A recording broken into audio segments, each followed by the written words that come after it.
नमस्कार विद्यार्थी मित्रांनो, मॅथ्स एक्सप्लोरर या यूट्यूब चॅनलमध्ये आपणा सर्वांचं स्वागत.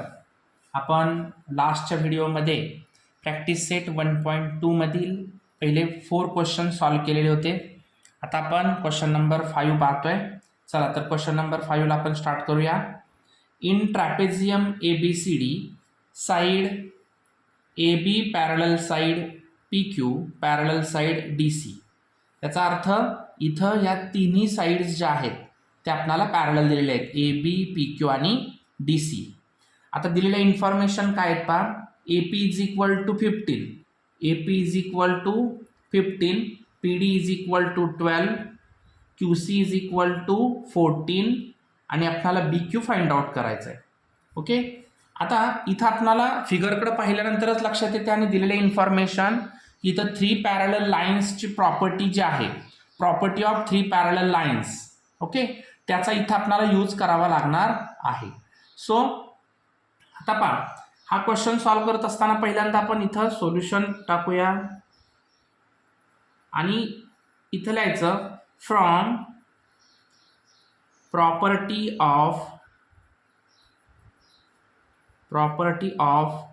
3 पॅरलल लाईन्स. कधी कुठलाही क्वेश्चन सॉल्व करताना पहिल्यांदा तो जो क्वेश्चन आहे तो कोणत्या प्रॉपर्टीनुसार किंवा कोणत्या थिअरमनुसार लागू होतोय ते आपण तिथं राईट डाऊन करणं गरजेचं आहे.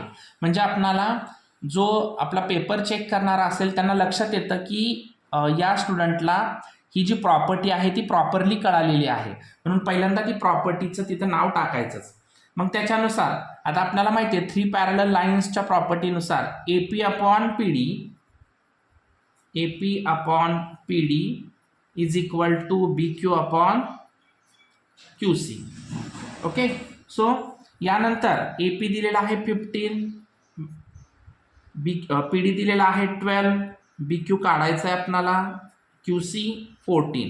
सो क्रॉस मल्टिपल करून घेऊया.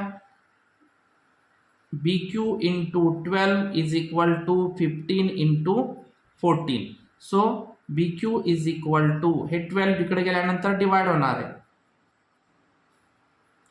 ओके, आता इथं 2 ने डिवाइड होत आहे.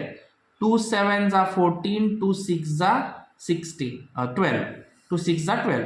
सो 3 2 जा 6, 3 5 जा 15, 7 5 जा, so BQ is equal to 7 5 जा 35 अपॉन 2. आता 35 चा हाफ आपल्याला सगळ्यांना माहिती आहे. BQ is equal to 35 चा half 17.5. This is the answer. खूप इझी क्वेश्चन्स आहेत. BQ is equal to 17.5. Okay, next question आहे question number 6. Find QP using given information in the figure. आता दिलेल्या इन्फॉर्मेशनवरून आपणाला जे विचारलेलं आहे QP तो फाइंड आउट करायचा आहे. ठीक आहे, दिलेल्या ऑल इन्फॉर्मेशन मी इथं पुट केलेल्या आहेत. आपल्याला इथं दिसतंय ट्रायंगल MNP मध्ये रे NQ जो आहे तो या अँगल N चा अँगल बायसेक्टर सुद्धा दिसतोय. मग आपण इथं डायरेक्ट प्रॉपर्टी यूज करायची. सोल्युशन टाकतो पहिलं. From property of angle bisector of triangle.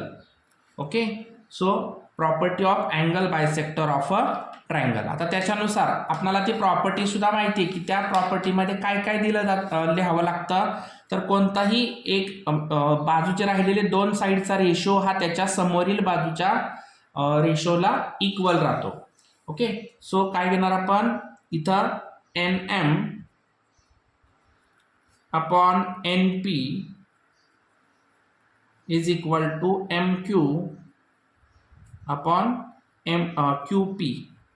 Okay, measurement टाकूया. NM दिलेलं आहे 25 upon 40 is equal to MQ upon MQ दिलेलं आहे, सॉरी इथं 14 डिवायडेड बाय QP काढायचं आहे.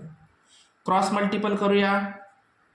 QP into 25 is equal to 40 into 14. Therefore QP is equal to 40 into 14 divided by हे 25 इकडे आल्यानंतर डिवाइड होणार. सो आता 5ने इथं डिवाइड होत आहे. 5 5 जा 25, 5 8 जा 40. ओके. सो आता इथं अजून काय होण्यासारखं आहे का? नाही. डायरेक्ट आपण आता यांचा मल्टिपल करूया. Therefore QP is equal to 14 8 जा 112 divided by 5. So QP is equal to 5 2 जा 10, 1 राहिला परत, 5 2 जा 10 आणि 5 4 जा 20. सो 22.5 QP मिळाला. QP ची काय व्हॅल्यू आली? 22.4.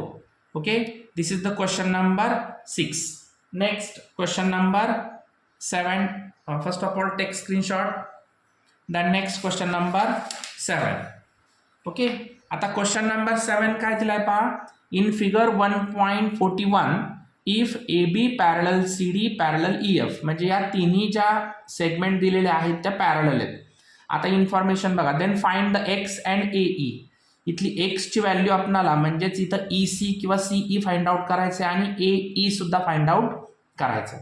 आता इथं आपल्याला कोणती प्रॉपर्टी यूज करायला लागणार आहे? तर 3 parallel lines. Okay. So solution from property of 3 parallel lines, okay, and their transversal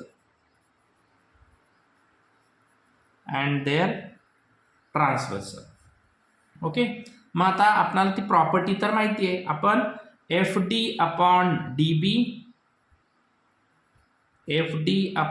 DB is equal to EC upon CA. कोणत्याही बाजूने तुम्ही जाऊ शकता, असं काही नाही. FD दिलेला आहे 4/8 is equal to X upon 12. So cross multiple. X into 8 is equal to 4 into 12. Therefore X is equal to हे 8 तिकडे गेल्यानंतर डिवाइड होणार. सो 4 1 जा 4, 4 2 जा 8, 2 1 जा 2, 2 6 जा 12. Therefore X is equal to 6. X ची व्हॅल्यू पहिली इन्फॉर्मेशन आपल्याला मिळाली.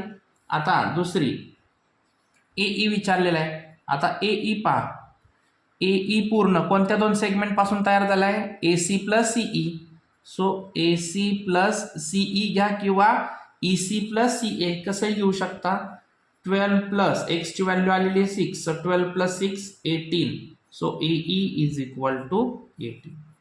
इथं आपल्याला क्वेश्चन सॉल्व्ह झालेला आहे. हा question number 7. Then question number 8. In triangle LMN ray MT bisect angle LMN. बघा, रे MT जो आहे तो LMN ला बायसेक्ट करतोय. LM is equal to 6, MN is equal to 10, TN is equal to 8. तर फाइंड आउट करायचं आहे TL किंवा LT कसंही घेऊ शकता. मग आपण कोणती प्रॉपर्टी यूज करणार? पहिलं सोल्युशन लिहितो. Solution from property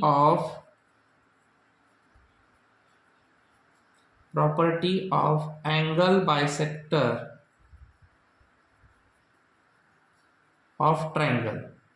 Okay. So ma'am, LM upon MN is equal to LT upon TN. Value टाकायचे. 6 upon 10 is equal to LT upon TN किती दिलाय? 8. So cross multiple. LT into 10 is equal to 6 into 8. Okay. So LT is equal to 6 into 8 divided by 10. So 2 ने divide होता है इथं. 2 4 जा 8, 2 5 जा 10. Okay. So 6 4 जा 24 divided by 5. आता इथं आपण जर डिवाइड केलं तर 5 4 जा 20, 5 4 जा 20, राहिले 4 0, 5 8 जा 40. So TL is equal to किंवा LT इज इक्वल टू 4.8. इथं तुमचा question number 7 and 8 take screenshot.